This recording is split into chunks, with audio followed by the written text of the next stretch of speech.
There's a common misconception in wine that older is always better.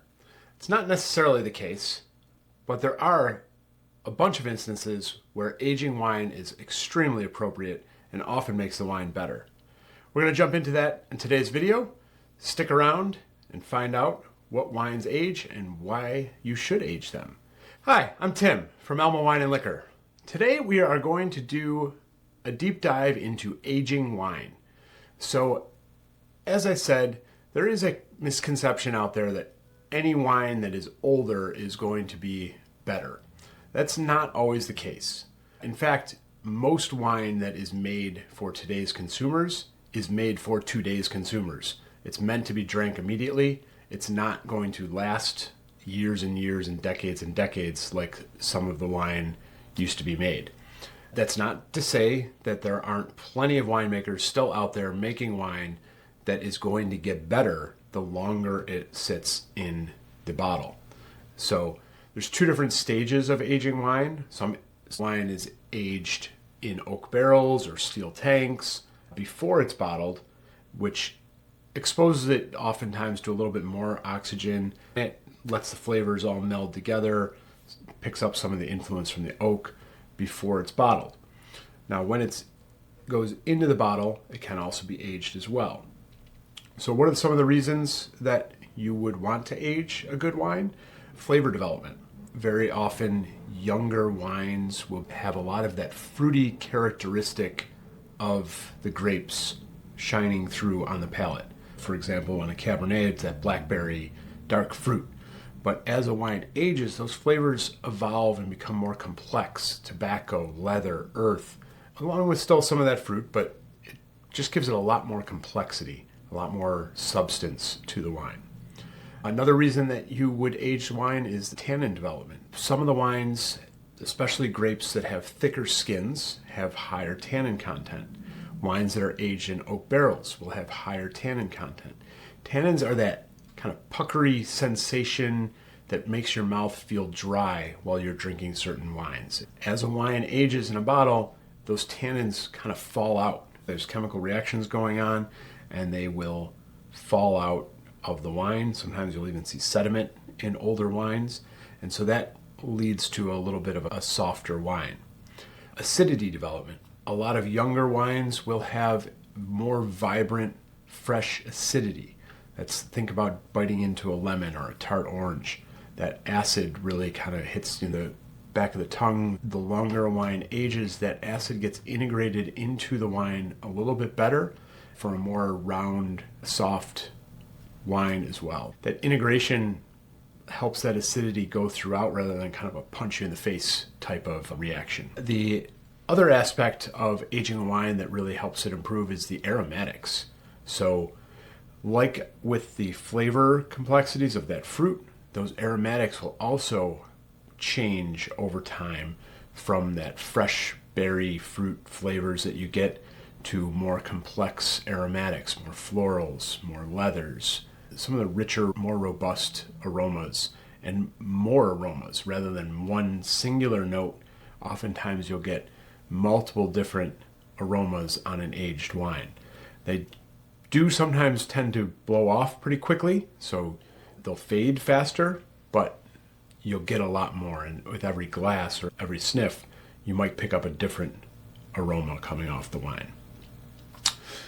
So I thought we'd jump into a few different wines that are good for aging.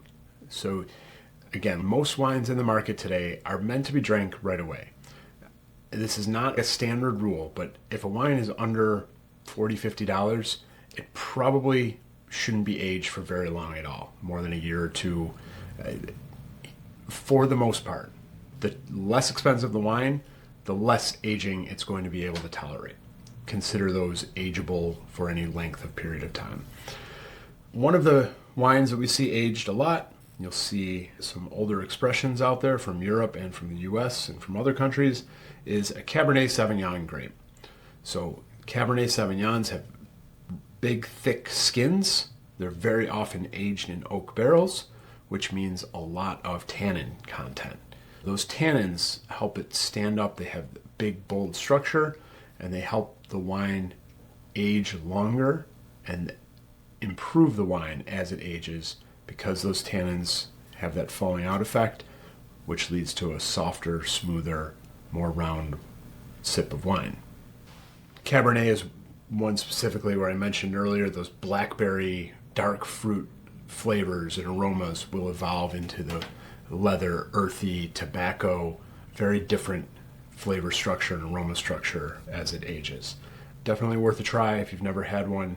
You can find them oftentimes at higher end restaurants, or they might have a vintage list with some older Cabernets on it, or older wines in general, and some retail stores specialize in that as well.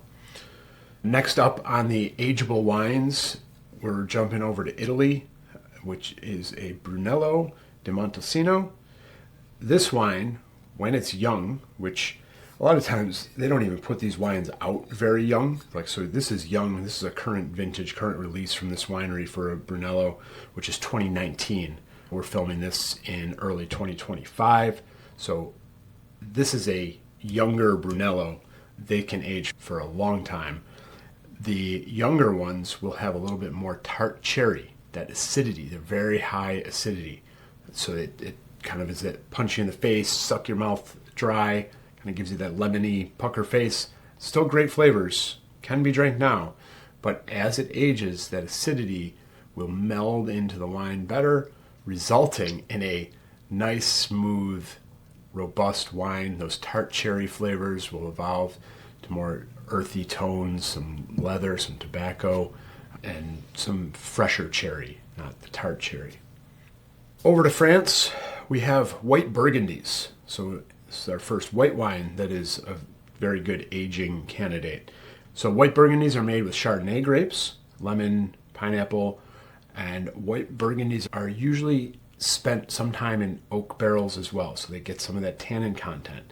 So between the acidity and the tannins, it makes it a great aging candidate because both of those things will improve with time, and you go from that fresh, vibrant, tropical fruit flavors into a more buttery, mineral-driven, layered, multi-layer, elegant wine that is just phenomenal to drink.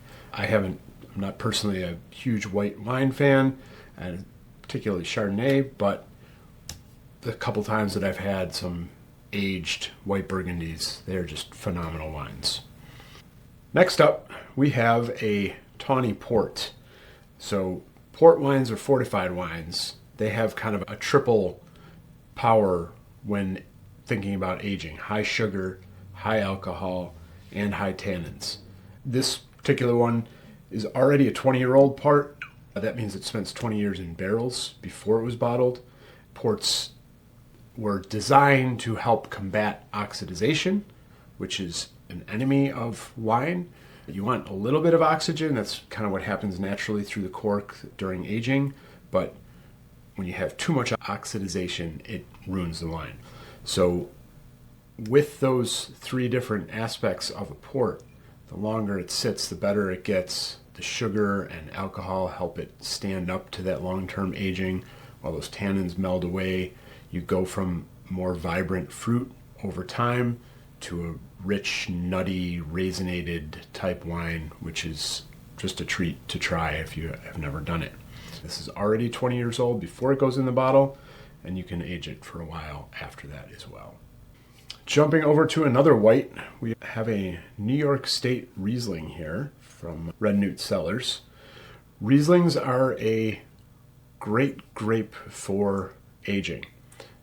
However, because Riesling wine can be made across the spectrum from very sweet all the way to bone dry, which is kind of unique in a lot of varietals, you want to focus the Rieslings on the off-dry. So that you want some that have a little bit of sweetness, a little bit of sugar.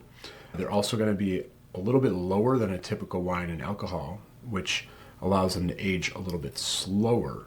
The sugars have that chemical reaction with the oxygen, with the tannins and acidities. It melds everything together nicely, going from tropical, fresh pear, apple type fruits into some nutty flavors, a lot of nutty. Aged Rieslings always hit me with the nuttiness on them, but you'll still retain a little bit of that pear and apple as well, which just makes them a fun wine to age. Give it a shot sometime. New York State Rieslings in particular, with their stony, minerally driven aspects, just age particularly well. Last, we're going to go back to Italy for an Amarone. This wine is pretty unique in that the grapes are dried before they're even pressed into alcohol, into juice. So they lay all the grapes out in the sun, they let them turn into almost raisins, and then they squeeze the juice out. So there's not as much juice, it's much higher sugar content, which results in a much higher alcohol wine while also still retaining some of that residual sugar in there. So even though these are dry wines and they are intense, they're rich, they have a lot of alcohol and a little bit of sugar, which gives them that robustness to hold up to a long-term aging. The alcohol will integrate better with the tannins and the acidity. The sugars will help it hold up and slow down oxidization, and you just get what starts as almost a super intense, super rich, becomes more complex, more well-rounded, more well-integrated wine over time. So that's a little overview on a handful of different wines that can be aged and what happens to them as they age. Just keep in mind that you don't want to just go grab any bottle off the shelf and think you're going to keep it for 10, 20 years. Talk to your retailer where you're buying the wine, ask them about ageability, and if they're not 100% sure, go somewhere else or ask somebody else. If you're going to take the time to age it yourself, make sure you're doing it properly and make sure you're grabbing the right bottle to start with. Check out that other video and feel free to ask us questions and comments in the section below. Make sure you hit that like and subscribe button and share this video with a friend. Hope to see you soon. Cheers.